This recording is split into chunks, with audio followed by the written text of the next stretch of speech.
And so a lot of times I don't really leave the house, and there are times I don't really even come out of my room, but I just sit here. This is my room. you know, I'm doing something all the time, but I'm very adamant about that, and I think that's what a lot of people run into.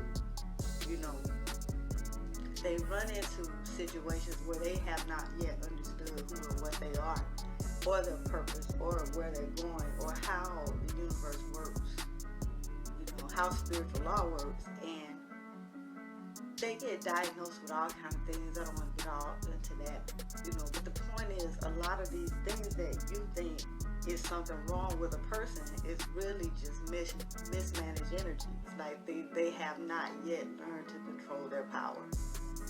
And what I mean by that, to give you kind of an example of it, if you've ever, I love superheroes, I love mythology, and all that kind of stuff. So if you follow the hero's journey, usually the hero, he has some kind of power, he has some kind of gift, and when you first meet him, he's destroying everything. Like, he's literally blowing shit up, tearing things down, doing all kind of damage.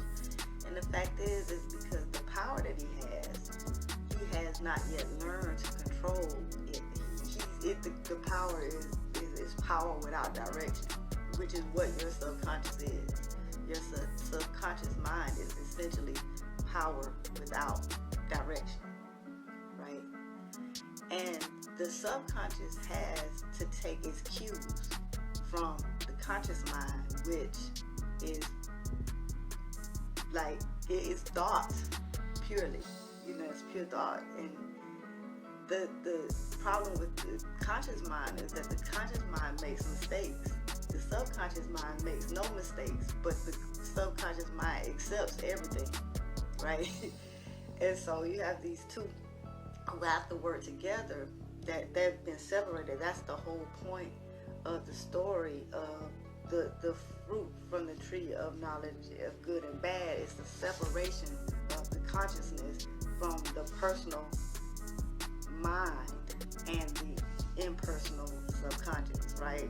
Or the God mind, or the Christ consciousness, or whatever you want to call it. This brought the illusion of Maya, that there could be anything in opposition to God, which is a lie, because if God is absolute, then there can be nothing that opposes God. There is nothing that can exist except for in the human mind. But the human can make up the human can make up something that opposes. They can make it up as an illusion.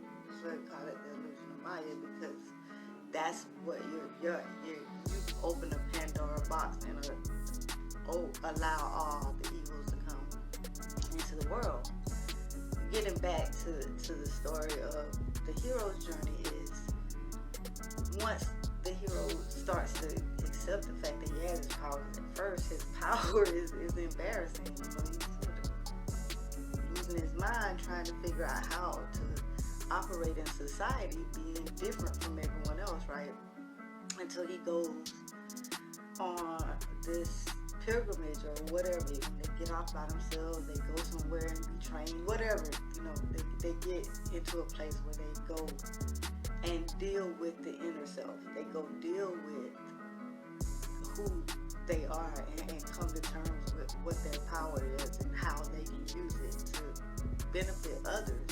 Have you ever noticed that the superhero never, not the hero, the superhero never thinks about what he can do with his power for himself. He'll think of what the power can do for other people, and that's the thing, is service is a big part of manifestation. So the hero will, start to kind of figure out how to use the power that he's been given, and then he can come back and now the power is not destructive, but it's extremely helpful and beneficial to not just himself, but to many other people. In fact, as most of these stories go, the hero never, you never really know who it is. Like, they always have an alter ego that does the hero work, and then they kind of live their life in an unassuming way, which is really kind of beside the point. The point that I'm making is that we all have within our subconscious this creative force, right? It's this the creative self, or the God mind, or the I am of you is the subconscious. God is your consciousness of being. So when you're aware of being, I am. When you say I am, that's what you're saying. I am that. That's the word. And so when whatever it is that you're conscious of being, so if you're conscious of being poor, you're conscious of being broke, if that's your consciousness, then it doesn't matter what you do. You can't be conscious of being broke and manifest wealth, because all you can manifest if you're conscious of being broke is broke, right? You can't manifest like that.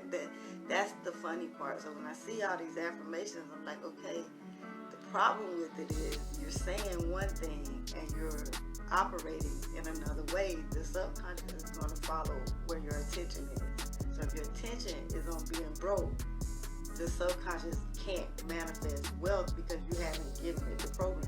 You haven't given it the proper instructions.